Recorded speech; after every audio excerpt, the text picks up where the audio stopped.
네, 그러면은 본격적으로 12장 나가보도록 하겠습니다.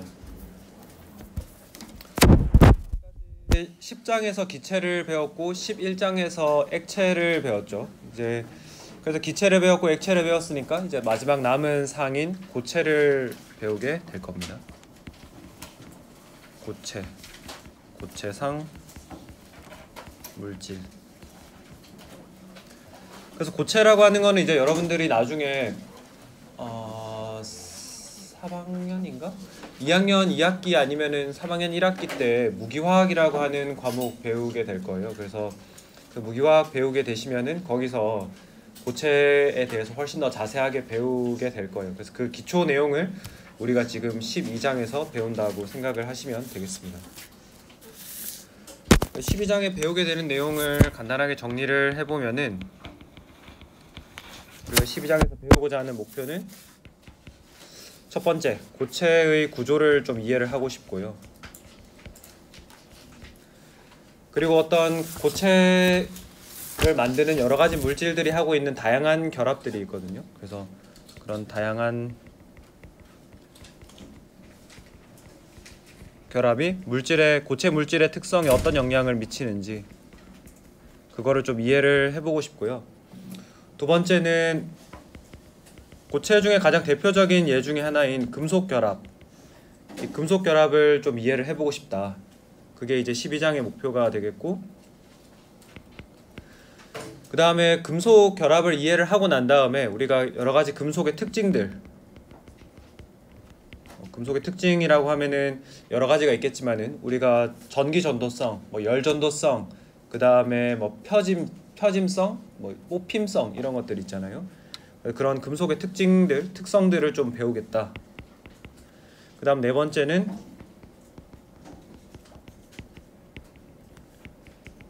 위에서 이제 고체의 구조에 대해서 이야기를 했으니까 그 고체의 구조를 좀 더 체계적으로 이해를 한번 해보자. 그렇게 되겠고, 그리고 다섯 번째 목표가 이제 현대의 고체상 물질의 응용. 아마 여기서는 반도체 같은 이야기를 주로 다루게 될 거예요.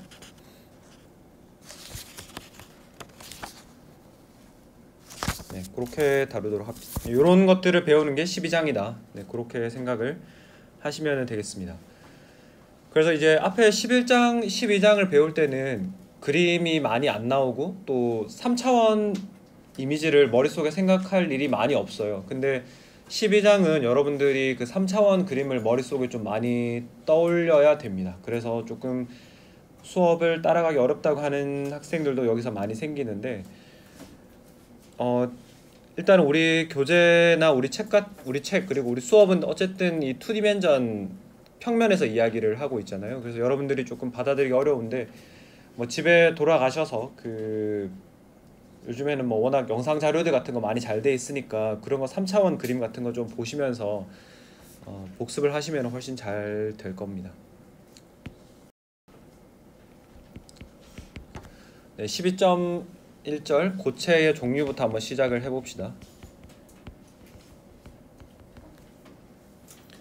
네, 고체의 종류는 우리가 크게 고체를 우리 주변에 볼 수 있는 많은 고체 물질들이 있는데 이거를 어떤 기준에 따라서 나눌 수가 있을 거예요. 그래서 첫 번째는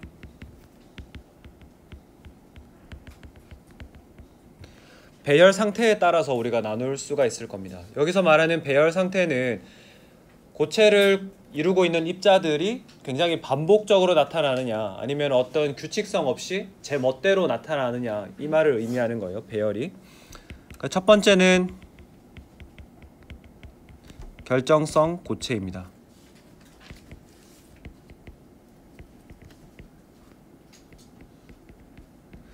그래서 크리스탈린 솔리드라고 해서 이제 앞에 크리스탈이라고 하면 우리가 여러분들 잘 아시죠? 뭔가 작고 반짝이는 거를 우리가 크리스탈이라고 이야기를 하잖아요.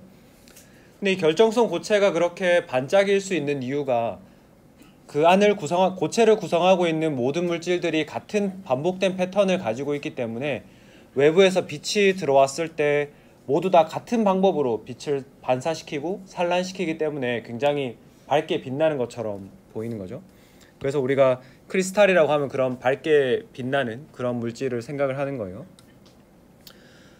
그래서 아무튼 결정성 고체는 그렇게 반복되는 패턴이 있다. 그래서 구성 입자들, 그래서 고체를 구성하는 입자는 뭐 원자일 수도 있고 또 이온일 수도 있고, 이온 결정 같은 거에는 그 구성 입자가 이온이죠.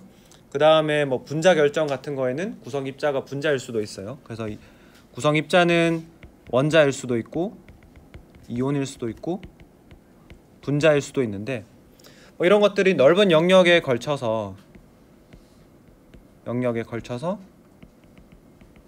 여기서 뭐 중요한 말은 질서정연하게 규칙적으로 배열이 되어 있다, 요 부분이 되겠죠.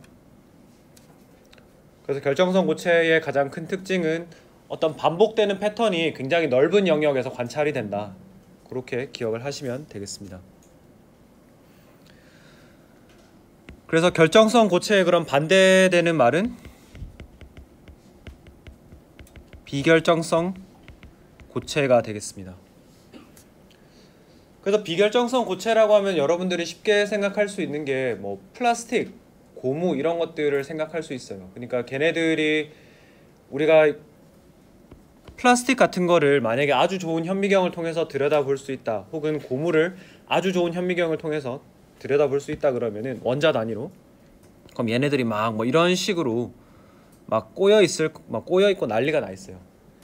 어떤 일정한 패턴이 없다는 거죠. 일정한 패턴 없이 그냥 무작위로 그냥 그때그때 뭐 어떤 곳에는 물질이 좀 더 이렇게 밀도 있게 막 패킹되어 있고, 어떤 곳에는 좀 듬성듬성 존재하기도 하고, 그리고 뭐 직선으로 가다가 굽어 있기도 하고, 뭐 이런 식으로 일정한 패턴을 관찰하기 어렵다 하면은 그게 비결정성 고체입니다. 그래서 주변에서 볼 수 있는 게 뭐 고무, 뭐 플라스틱 뭐 이런 것들, 얘가 있겠죠. 그래서 이렇게 배열 상태에 따라서 우리가 결정성 고체냐 비결정성 고체냐 이렇게 나눠 볼 수가 있고, 두 번째는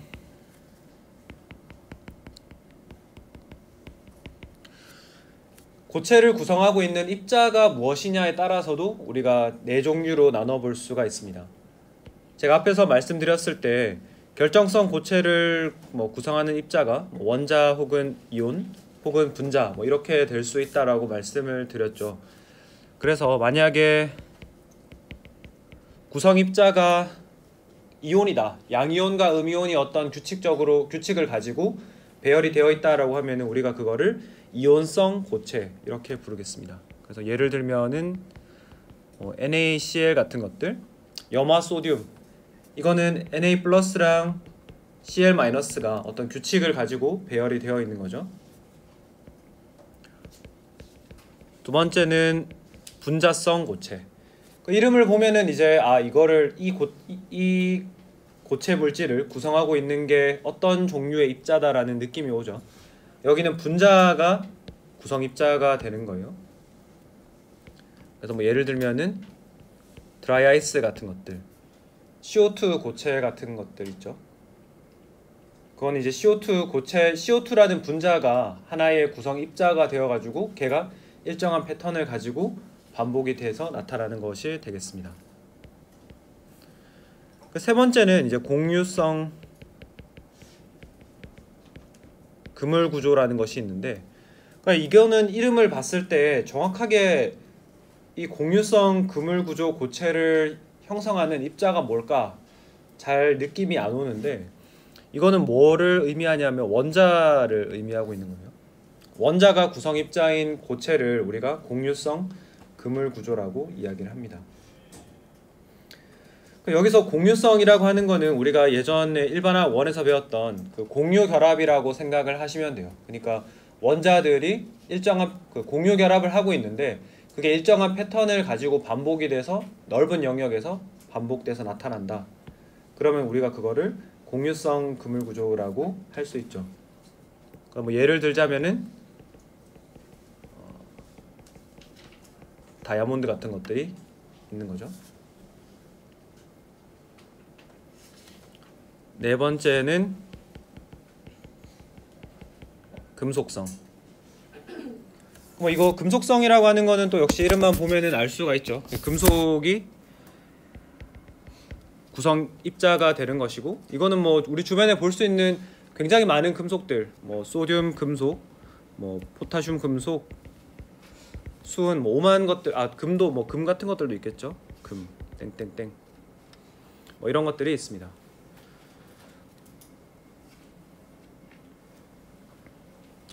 그래서 뭐 이런 것들이 우리 책 표 12.1에 굉장히 정리가 잘 돼 있으니까요. 여러분들이 그거를 한번 보시고 뭐 개별적으로 한번 정리를 해 보시면 되겠습니다. 여기까지는 아무 질문 없으시죠? 여기까지는 상당히 명확한 내용이죠. 네, 좋습니다.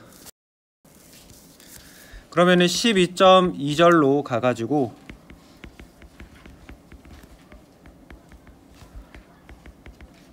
우리가 그러면은 실제로 그 고체라고 하는 거를 눈으로 눈으로 말이 적보이네. 우리 눈으로 봤을 때는 고체 표면이 뭐 굉장히 매끈해 보이고 그 안이 뭐 불규칙한지 규칙적인지 알 수 없잖아요. 근데 그럼 우리가 그거를 어떻게 알아낼 수 있었을까요? 우리 눈으로 볼 수 있는 파장의 범위대가 얼마 정도예요? 우리 눈으로 볼 수 있는 거는 태양빛 중에서 우리가 가시광선이라고 부르는 뭐 한 400나노에서 700나노미터 그 사이를 우리 눈으로 볼 수가 있죠. 그러면은 우리가 그 파장대의 빛을 인지할 수 있다라는 거는 우리가 그 정도 사이즈까지는 눈으로 이렇게 이해하면 좀 그렇군요. 그러니까 그 어떤 물체를 보려고 하면은 그 사이즈에 해당하는 우리가 파장을 가진 빛을 이용을 해야 돼요. 그래가지고 여기 같이 한번 보시면은 원자 크기와 가시광선 이야기를 좀 해보도록 하겠습니다. 원자의 크기가 대략 얼마 정도 되나요? 원자의 크기. 뭐 사실 원자의 크기를 우리가 뭐 정확하게 이야기한다는 건 사실 불가능하죠. 왜냐하면은 원자라고 하는 것, 원자의 주변을 돌고 있는 전자라고 하는 것이 발견될 수 있는 그 공간상에서 발견될 수 있는 거는 우리가 확률의 개념으로 이야기를 하기 때문에 정확하게 얘가 뭐 당구공처럼 크기가 얼마다, 농구공처럼 크기가 얼마다 이런 이야기를 할 수는 없지만은 대략적으로 뭐 전자를 발견할 수 있는 확률이 90% 되는 지점을 이렇게 모아보면은 대략 이런 구 모양으로 뭐 한 10의 마이너스 10승 미터 정도 해당한다라는 것이 알려져 있습니다.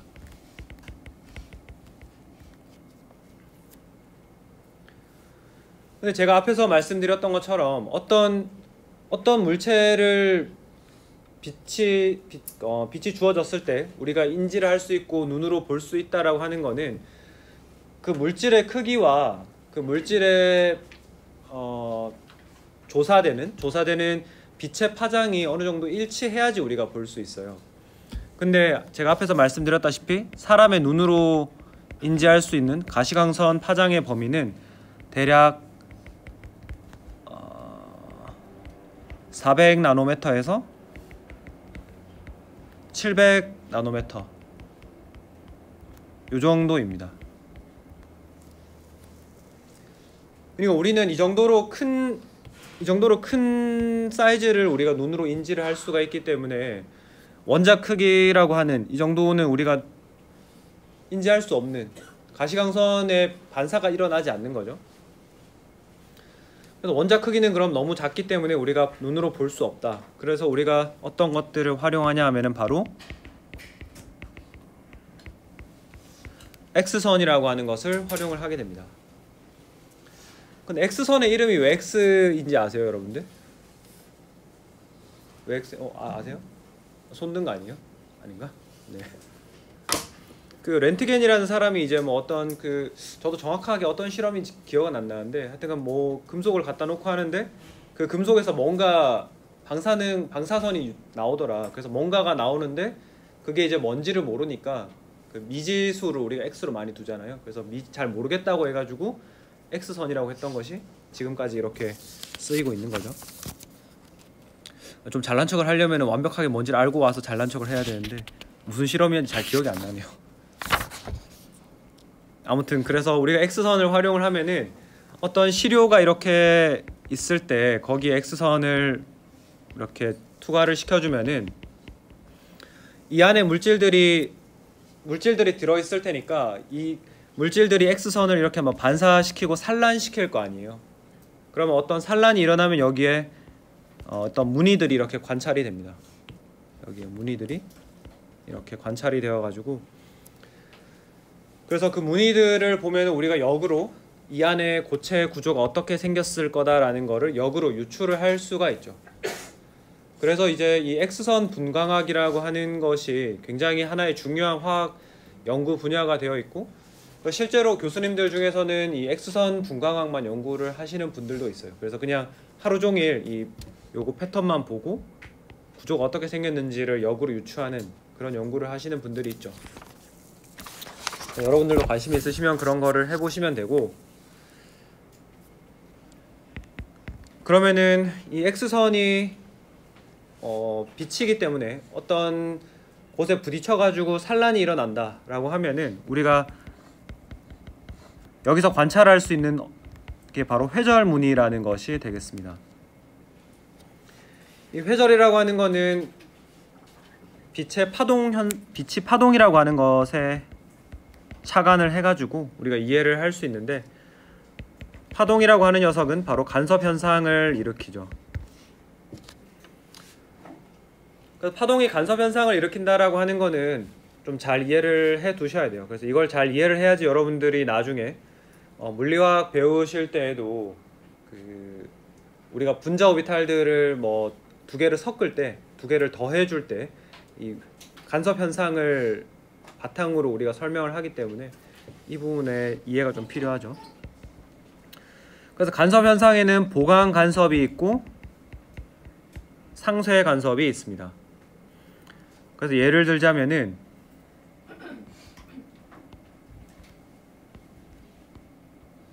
파동이 이렇게 위상이 같은 거예요. 그러니까 똑같은 지점에서 출발해서 이렇게 요런 위상이 같은 파동이 두 개가 만나면은 결과적으로 어떻게 될까요? 지금 여기 플러스로 올라간 부분은 더 크게 올라가고 마이너스로 내려간 부분은 더 크게 내려가는, 그래서 파도가 이렇게 치는데 거기에 똑같은 파도가 더해진다면은 더 큰 높은, 더 마루가 더 높고 골이 더 깊은 그런 파도가 만들어지겠죠. 그래서 이처럼 위상이 같을 때에는 보강 간섭이 일어납니다. 그러면은 또 다른 극단적인 케이스로 이렇게 있는데, 이번에는 위상이 완전히 반대로 된다고 해볼게요. 그래서 요렇게 생각을 해봅시다. 그래서 1번 파장이 최고값을 가질 때 얘는 최저값을 가지고, 반대로 최저일 때 최고다. 그럼 이 두 개를 더한다라고 하면은 어떻게 될까요? 그러니까 수학적으로 더하기를 한다고 생각해 보면은 이 값이 a면 이 값이 마이너스 a일 테니까 더하면 그냥 아무것도 남지 않겠죠. 되게 그냥 평평해지겠죠. 그래서 이처럼 위상이 반대인 경우에는 상쇄 간섭이 일어난다.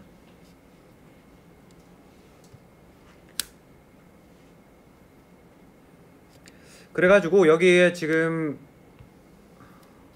여기 어떤 물질을 지나면 X선이 저렇게 뭐 반사돼서 튕겨 나갈 텐데, 튕겨 나갈 때 그 빛이 이동한 거리에 따라서 어떤 곳은 이렇게 밝게 나타나고 어떤 곳은 어둡게 나타나는 회절 무늬가 나타나는 거예요. 그래서 그 회절 무늬를 바탕으로 우리가 이 고체들이 어떤 배열을 가지고 있구나라는 거를 역으로 추적을 할 수가 있는 거죠.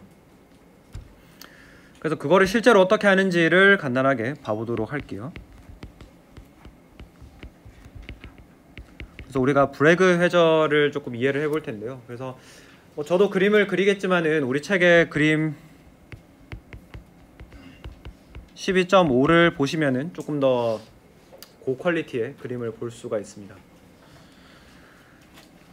그래서 이런 식으로 지금 여기가 어떤 고체의 표면이에요. 고체의 표면인데, 그러면 고체가 이렇게 듬성듬성 박혀 있겠죠. 고체가 듬성듬성 박혀 있습니다. 그럼 여기에다가 우리가 빛을 조사를 해주는 거예요. 빛을 조사를 해주면은 이렇게 조사를 해가면은 얘가 여기 부딪히면은 반대로 이런 식으로 튕겨져 나가겠죠. 근데 고체가 이렇게 여기가 1층이라고 하고 2층이라고 했을 때에 모든 빛이 1층에서 다 반사가 되는 것이 아니라 어떤 빛은 더 깊게 들어가서 2층에 들어가서 여기 튕겨 나오기도 하겠죠. 그죠? 이렇게 튕겨 나와요.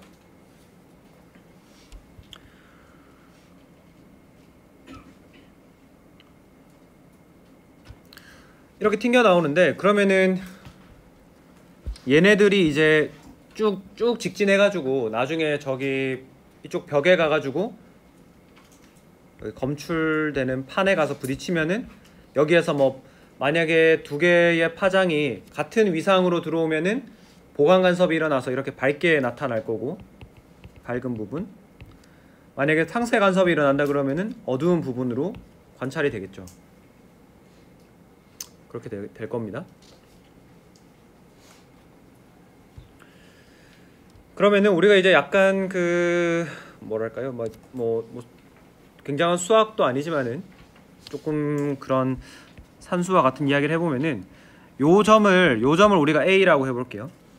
그리고 여기 원자의 위치를 C라고 해볼게요.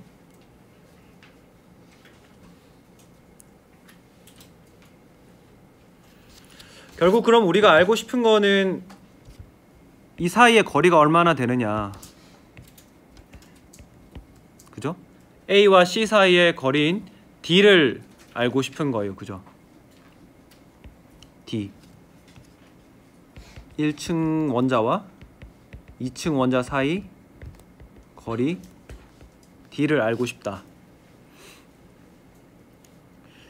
D를 알고 싶은데 그러면 우리가 어떤 경우에 1층에서 반사된 이 파동과 2층에서 반사된 이 파동이 언제 상쇄 간섭을 하고 언제 보강 간섭을 하는지를 우리가 수학적으로 확인을 할 수가 있습니다. 어떻게 할 거냐 하면은 지금 요 직선 요거 있죠? 요 직선이랑 요 직선에 수직하게 요렇게 사형을 내려 볼게요. 내가 수학 선생이 된 것 같네. 이렇게 사형을 내릴 수가 있습니다.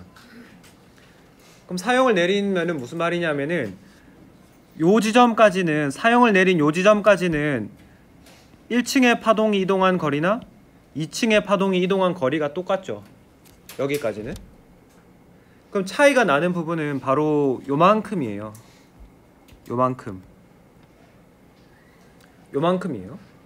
그럼 요 거리를 우리가 어떻게 나타낼 수 있냐면은 요 각도를 우리가 세타라고 했을 때 요 각도를 세타라고 하면은 추가로 2층의 파동이 추가로 이동한 거리는 어떻게 되나요?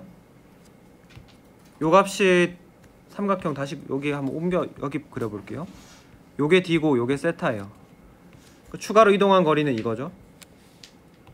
그럼 이 거리는 D 사인 세타가 되는 거죠.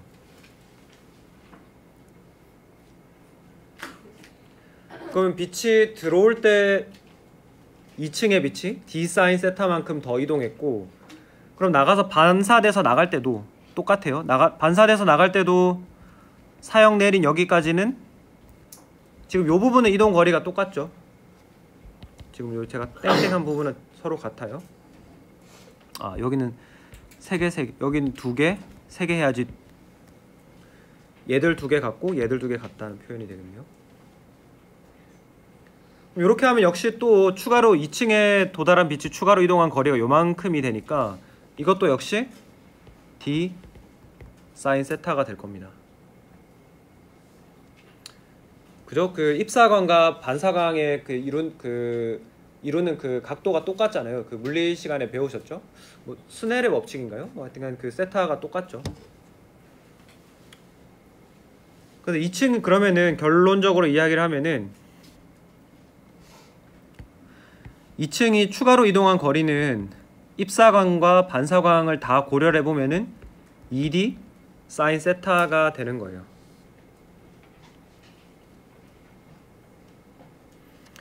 근데 우리가 그러면은 밝은 무늬가 나타나는 보강 간섭이 일어나는 조건을 생각을 해보면은 보강 간섭이 일어날 수 있는 조건 1번 파장이랑 2번 파장이 이런 식으로 와야 되는데 그러면은 뭐 1층이라고 하고 2층이라고 해볼게요. 예를 들어서 우리가 2층의 파동을 얼마만큼 이동시켜야지 1층이랑 보강 간섭이 일어나는 조건을 계속 유지할 수 있을까요? 만약에 예를 들어서 파장 람다가 요만큼인데 반 파장만큼 움직인다고 해볼게요. 파장의 반틈만큼만. 파장의 반틈만큼 움직이면은 요 점이 여기로 갈 거고 이 점이 여기로 가고 여기 뭐 이런 식으로 가겠죠. 반틈씩, 그러니까 2분의 람다씩 오른쪽으로 다 밀어볼게요. 2분의 람다씩 움직이면은 뭐 이런 식의 모양이 될 거예요. 2분의 람다씩 움직이면 그러면 1층이랑 2분의 람다 움직인 2층의 파동이 어떤 간섭을 하게 되나요? 상세 간섭을 하게 되죠, 그죠? 마루랑 골과 마루 이렇게 만나니까. 그래서 만약에 2분의 람다씩 움직이게 되면은 상세 간섭을 일으키는 거예요. 그러면 이 경우에는 검게 나타나겠죠. 어두운 검은 점. 그럼 우리가 조금만 생각을 해보면은 그러면은 2층의 파동을 우리가 파장의 파장만큼씩 움직여주면, 그래서 이거를 얘를 한 파장만큼 움직이면 여기가 있을 거고 얘는 여기 뭐 이런 식으로 가 있을 거 아니에요? 그러면은 원래 있던 파장은 지금 여기로 이사 갔을 거고 뒤에 있던 파동이 이렇게 들어와 있겠죠. 그러면은 1층의 파동이랑 2층의 파동이 위상이 똑같이 계속 맞아가죠. 그죠? 그래서 보강 간섭을 일으킬 수 있는 조건으로는 1층의 파동과 2층의 파동의 사이가 어떤 파장의 정수배로 차이가 나야 된다. n이 1, 2, 3과 같은 그렇게 그만큼만 차이가 나주면은 얘네들이 계속 보강 간섭의 형태를 유지를 할 수가 있다는 거죠. 그러면은 우리가 앞에서 이런 기하학적인 구조를 가지고 1층의 파동과 2층 파동 사이에 이동한 거리를 해보니까 2D 사인 세타가 나왔잖아요. 그러면은 그 차이가 2D 사인 세타에 해당하는데 1층과 2층의 이동한 거리가 이 값이 얼마랑 같으면은 보강 간섭이 일어나요? 바로 n 람다죠, 그죠? 파장의 정수배, 2층이 추가로 이동한 거리가 파장의 정수배에 해당하면은 지금 제가 아래 그림을 그린 것처럼 이렇게 1층의 파동과 2층의 파동이 이렇게 계속 위상이 맞는 형태를 유지를 할 수 있는 거죠. 그리고 이렇게 하면은 보강 간섭이 일어나서 밝은 무늬가 나타난다. 그래서 우리가 이 식으로부터 D라고 하는 것은 2 사인 세타의 n 람다 이런 식으로 주어지는데,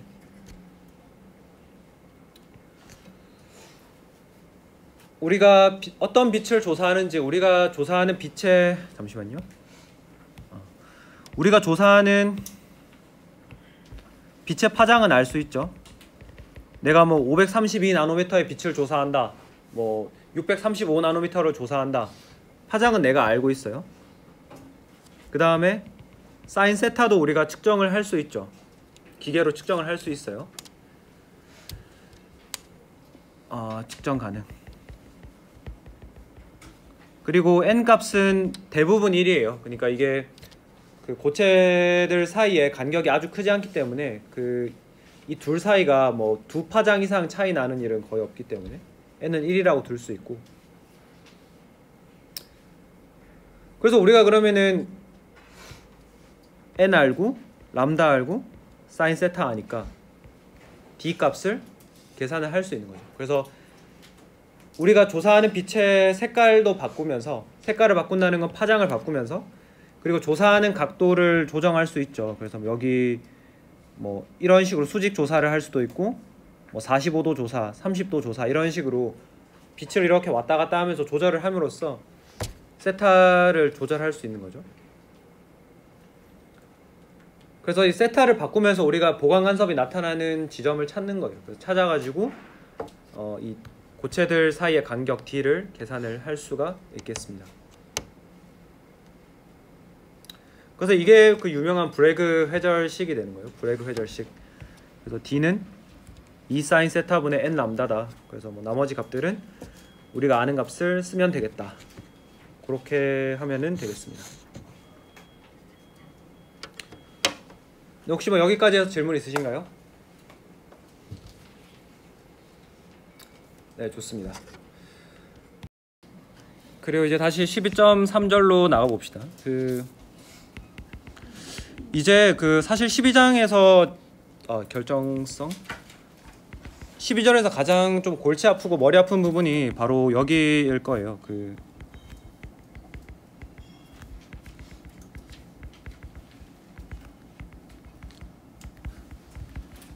12.3절의 제목을 보면은 결정성 고체를 쌓는 방식에 대해서 우리가 이야기를 해볼 겁니다. 그래서 여러분들이 이제 뭐 주변에 마트 같은 데를 가보면은 뭐 오렌지나 어떤 이런 동그란 과일들을 쌓아 놓은 거를 볼 수가 있을 거예요. 그래서 보면은 뭐 마트 직원들이 굉장히 이거를 잘 조밀하게 잘 쌓아 놓으셨죠. 그래서 우리가 이거를 어떻게 해야지 작은 부피 안에 가장 많이 쌓을 수 있느냐, 뭐 그런 것들을 뭐 수학적으로 생각해 볼 수 있을 거고, 또 우리 화학자의 입장에서는 자연계에서는 어떤 방식으로 얘네들이 쌓여 있느냐, 그걸 한번 생각해 볼 수가 있죠. 그 쌓음 방식의 첫 번째는 단순 입방 쌓음이 있습니다.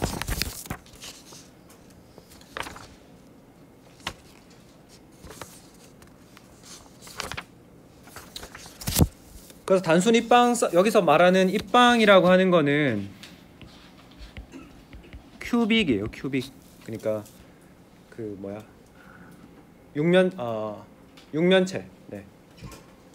정육면체를 말하는 거죠. 그 정육면체의 모양으로 이렇게 쌓는 거예요. 그래가지고 이거는 어떤 싸움인지를 일단은 말로 한번 간단하게 설명을 해볼게요. 그래서 일단 제일 바닥층에다가 우리가 어떤 구슬을 쌓을 건데, 그 구슬들이 정사각형의 모양을 이루고 있습니다. 그러니까 이런 모양이에요. 이런 정사각형이 있다라고 아이고, 그림을 너무 못 그렸네. 이렇게 있을 때에 이 정사각형 꼭지점에 이렇게 동그라미 입자들이 하나씩 이렇게 박혀 있다라고 생각하면 돼요. 그래서 요거를 1층에 있는 구슬, 1층에 있는 굴을 제가 파란색도 아니고 보라색도 아니고 되게 미묘한 색으로 지금 해놨습니다. 정사각형 배열을 하고 있다. 그래서 우리가 이 배열의 형태를 A라고 지칭을 해볼게요. 그럼 2층 두 번째 층에는 어떻게 쌓냐 하면은 2층에도 이 정사각형 꼭지점 똑같은 데다가 쌓을 거예요. 또 빨간색을 2층이라고 했을 때에 이 똑같은 위치에다가 쌓는 거를 이렇게, 우리가 그래 정사각형의 꼭지점에다가 굴을 배치하는 거를 우리가 A 배열이라고 했잖아요. 2층도 역시 A 배열을 가지고 있는 거예요. 결국 이게 반복이 되다 보면은 얘는 어떤 형태로 쌓여 있는 거냐 하면은 AAA, 똑같은 배열이 위로 쭉 올라가는 그런 형태를 우리가 단순 입방 쌓음이라고 합니다. AA 형태로 쌓인다.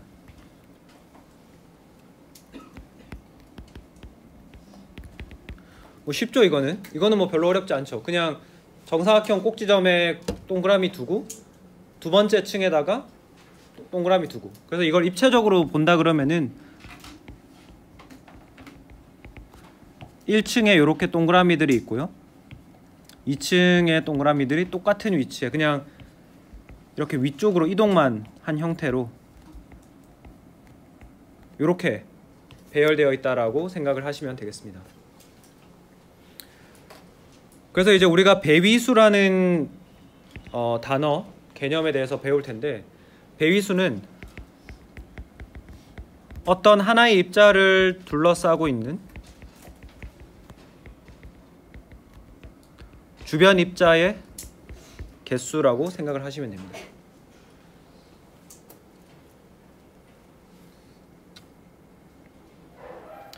그래서 이제 여기서부터 여러분들이 3차원 그림을 잘 생각해 보셔야 돼요. 3차원 그림을 잘 생각을 해 보시면은 요 녀석 지금 요렇게 칠한 녀석의 주변에 몇 개의 원자가 있는지를 한번 생각을 해 볼게요. 그래서 이 그림만 보고 여러분들이 그냥 하나 둘 셋 이러면 안 되겠죠. 실제로 얘가 여기에도 있을 거예요, 그죠?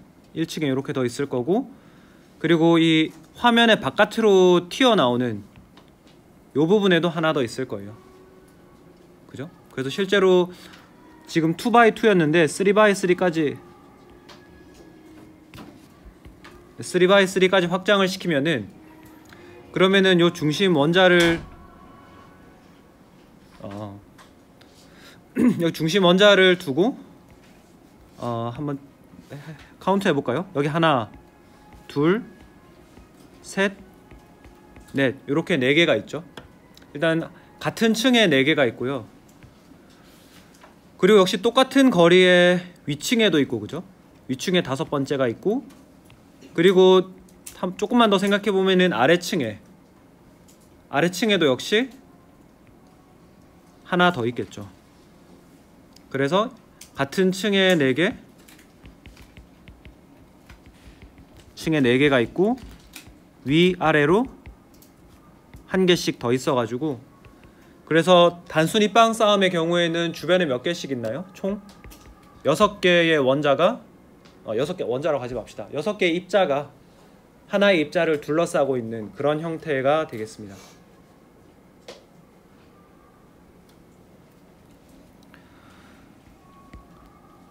어렵지 않으시죠 이거는? 그 다음 충진율이라고 하는 개념을 이해를 해볼게요. 충진율이라고 하는 거는, 그럼 전체 부피 중에서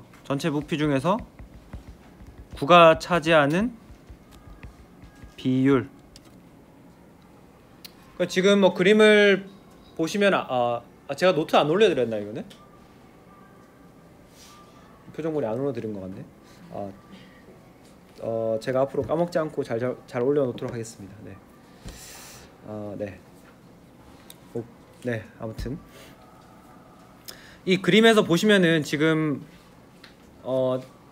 정육면체 안에 구가 박혀 있기는 한데, 구가 차지하는 부분도 있지만은 구가 점유하지 않은 부분도 있죠. 그래서 그러면 우리가 전체 정육면체 부피 중에 구가 차지하는 비율이 얼마나 되느냐, 즉 이 싸움이 얼마나 조밀하게 공간을 차지하고 있느냐를 이야기하는 게 바로 충진율이 되겠습니다. 그래서 단순 입방의 경우에는 충진율이 52%예요.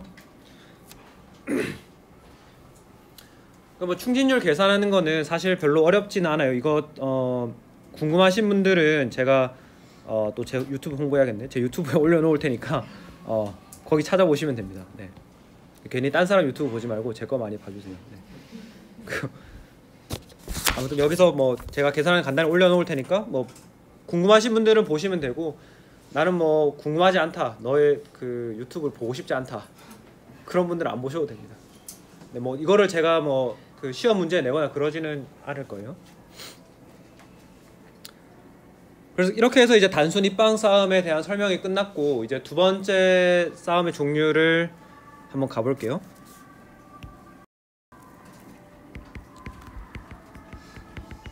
채심 입방 싸움입니다. 채심 입방 싸움이라고 하는 거는 그 이름에서 조금 티가 나는데요. 채심이 이제 그 한자로 몸체, 뭐 어떻게 쓰더라? 제가 원래 알았는데 까먹었네. 그 몸체. 내가 이걸 딱 써주면서 여러분 한자 잘 모르시죠? 저는 잘합니다. 이렇게 말하려 했는데 나도 잘 모르겠네. 그러니까 이게 영어로 쓰면 바디 센터예요. 바디 센터드. 그러니까 그 정육면체의 몸 한가운데에 구가 하나 더 박혀 있다. 그런 의미예요. 그래서 어떤 식의 싸움인지 한번 알아보도록 합시다. 그래서 우리가 처음에 단순 입방처럼 첫 번째 층을 쌓을 거예요. 단순 입방이 어땠습니까? 단순 입방을 이렇게 3x3로 봐보면은 1층에 요게 정사각형 꼭지점에 이렇게 다 그려 넣는다 그랬죠? 그래서 요 배열을 우리가 A 배열이라고 해볼게요.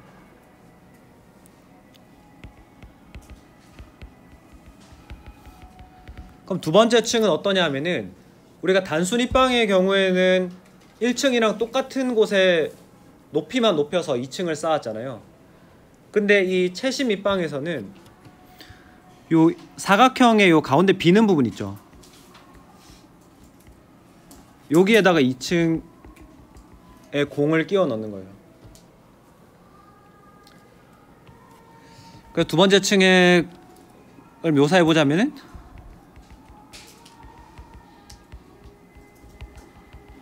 첫 번째 층의 구가 형성하는 빈 공간에다가 집어넣는다. 그러니까 이거는 A 배열이랑은 다르기 때문에 우리가 B 배열이라고 지칭할 수 있죠. 그럼 세 번째 층은 여러분들이 안 제가 설명 드릴까요? 세 번째 층은 어떻게 되냐면은 결국에는 이런 식으로 있을 거기 때문에 세 번째 층은 결국 또 이 두 번째 층이 만드는 빈 공간, 거기에 쌓이게 될 텐데 그 공간이 바로 첫 번째 층과 같은 위치에 올라가겠죠. 그래서 1층이랑 3층은 사실 같다. 그래서 배열을 써보면은 1층 A 배열, 2층 B 배열, 3층에 다시 A 배열. 그래서 AB, AB, AB가 반복되는 그런 형태다. 이렇게 해야 되겠습니다.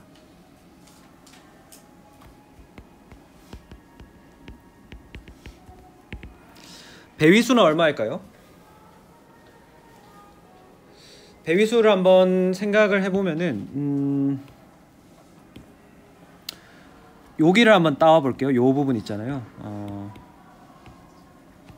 요 부분을 한번 따와 볼게요. 요 부분을 따와서 그림을 그리면은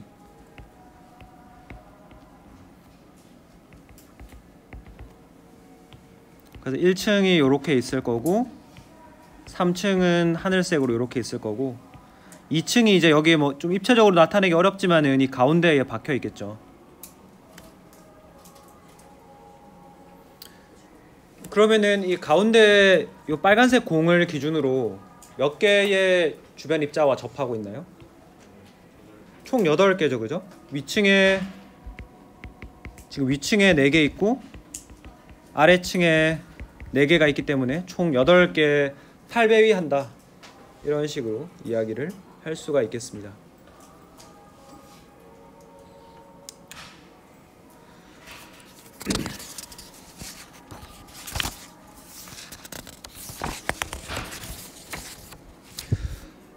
네, 그래서 이렇게 하면 이제 우리가 단순 입방, 채심 입방까지 이야기를 했습니다.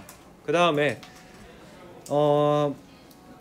이제 나오는 육방 조밀이랑 입방 조밀이 사실 조금 복잡하거든요. 그래서 그거를 먼저 영상을 같이 한번 보고 제가 설명을 드리도록 하겠습니다. 여기까지 질문 없으시죠? 3번이 육방 조밀 싸움. 그래서 이게 이제 뭐 헥사고날 클로즈 패킹이라고 해서 HCP라고 많이 부릅니다. 그럼 물론 문제에선 제가 뭐 시험을 내거나 여러분들 평가하고 이럴 때 절대 이런 영어로 하는 그런 만행을 저지르면 안 되겠죠. 육방 조밀은 앞에서 말씀드렸던 것처럼 1층을 쌓을 때 정육각형의 각 꼭지점과 가운데, 그죠? 거기에 배열을 한다. 그래서 그 배열이 우리가 A라고 할 수 있고, 2층은 어떻게 쌓아요? 2층은 1층에 있는 3개의 구가 있는데, 접촉하고 있는 3개의 구가 만드는 어떤 작은 삼각형이 있죠. 삼각형 빈 공간이 있습니다. 그래서 그 공간에다가 공을 올린다. 그래서 여기는 A랑은 다른 B의 배열을 가진다. A, B. 그래서 얘는 AB, AB가 되는 거죠.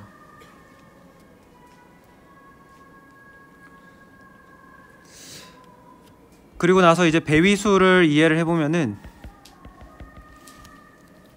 일단은 여기 아까 제 그림으로 좀 다시 돌아갈까요?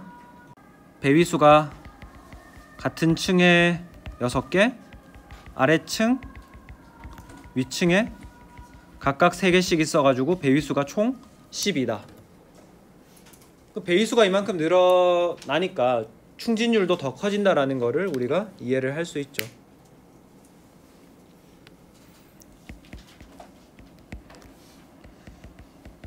마지막으로 이야기할 거는 입방 조밀 싸움,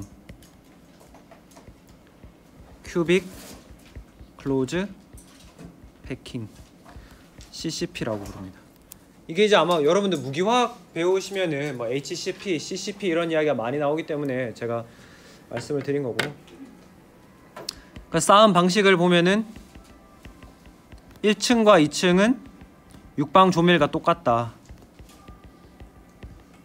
근데 달라지는 부분은 바로 3층인데, 3층에서 우리가 삼각형을 택할 수 있는 방법이 2가지였죠. 그래서 요 아까 그림 보시면은 이렇게 뒤집어진 삼각형이 있고 위로 올라온 삼각형, 이런 게 있는데, 아무튼 1층과 2층에 점유되지 않은 공간을 3층에 집어넣었기 때문에 구조가 A, B, C, A, B, C 이렇게 반복이 된다. 그리고 배위수는 어떻습니까? 배위수는 사실 육방 조밀이랑 똑같겠죠, 그죠? 왜냐하면은 그 쌓이는 그 방향만 이렇게 돌아갔지, 밑에 3개, 위에 3개, 그리고 옆에 이렇게 6개가 둘러싸고 있는 건 똑같을 거예요. 그래가지고 배위수는 10이다, 똑같다라는 것을 알 수가 있습니다. 그래서 이 부분들을 여러분들이 좀 복습을 잘 해두셔야 될 거예요. 그래서 왜냐하면 이거를 잘 해야지 관련된 문제들을 좀 많이 잘 풀 수가 있거든요.